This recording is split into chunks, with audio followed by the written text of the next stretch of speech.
back to my channel. Please don't forget to subscribe and hit the bell to be notified of my future uploads. Enjoy watching!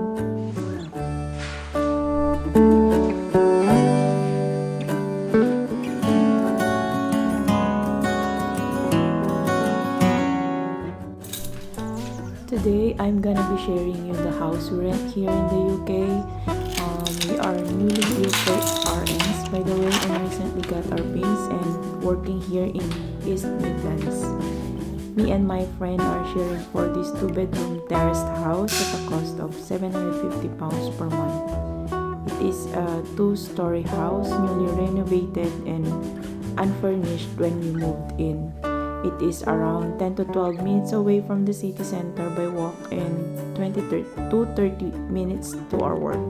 The council tax in this area is over £100 and we moved in last August 12 and had already our gas and electric bills from that day until September 23 with a total of £54. For the water, we are yet to receive the bills.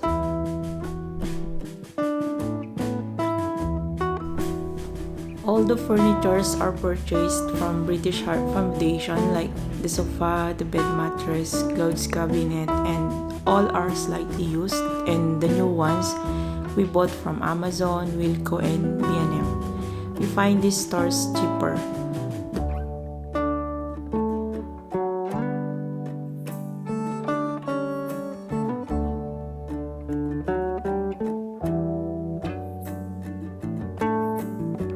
The bed mattress is around £120. The clothes drawer is £30.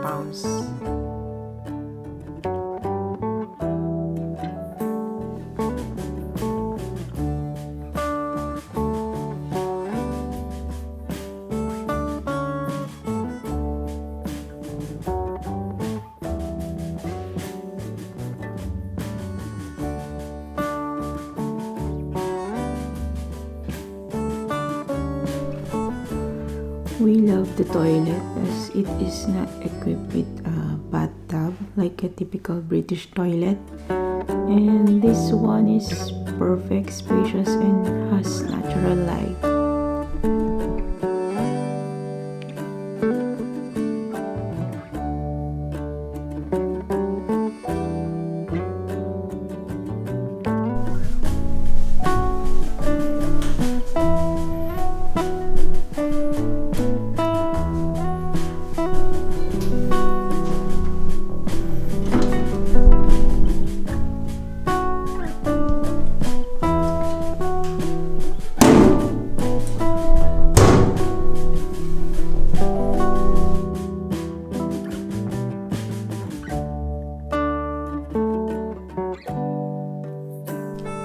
So this is the second room, but sorry I cannot tour you inside as I was not able to ask permission from my housemate.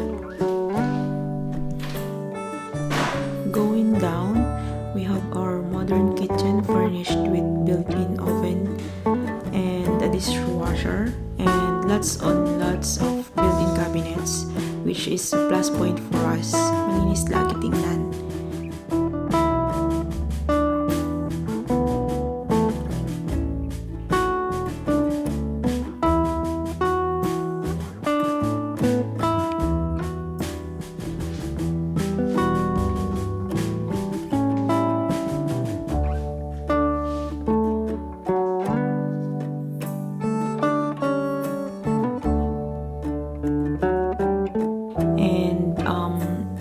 We have this microwave. It was from a thrift store as well and it cost us £25, and the fridge it's around £100.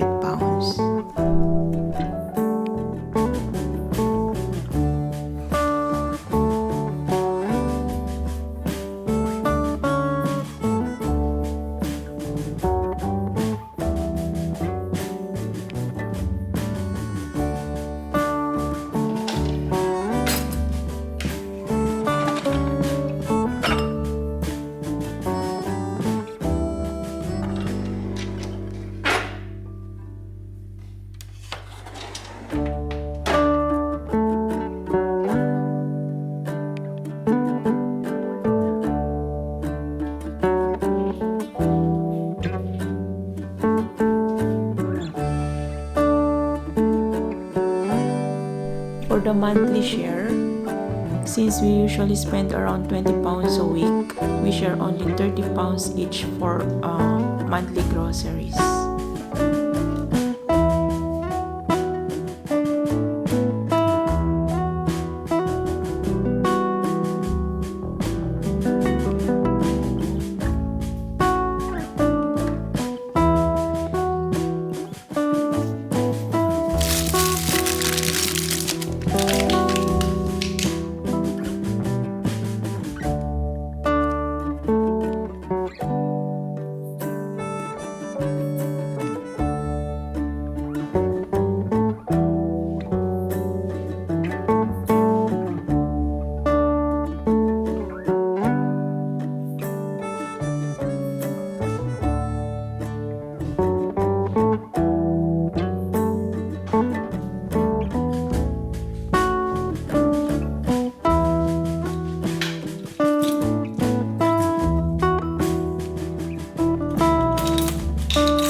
This is the garden, and yes, we are not yet on the plantita stage.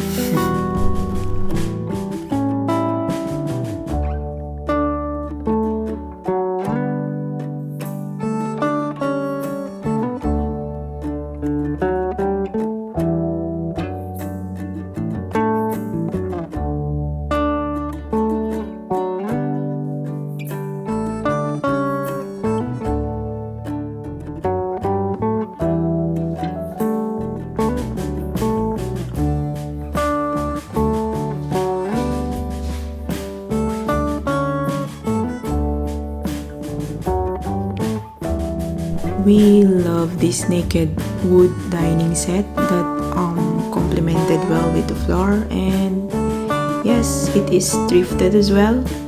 130 pounds, I think.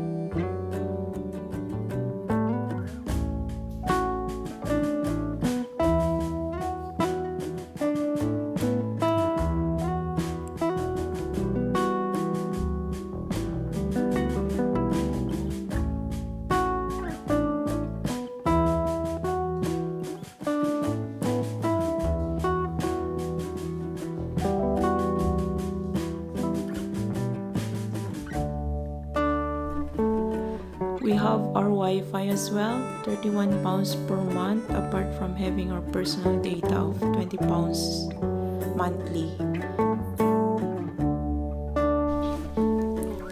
So that's it, guys. We are settled already and still adjusting to weather and the work as a PIN registered nurse here in the UK. By the way, I will be sharing you next time my UK RN journey to inspire all PINers out there wishing to come here. I hope you like this video and give a thumbs up, and till next time, thank you for watching.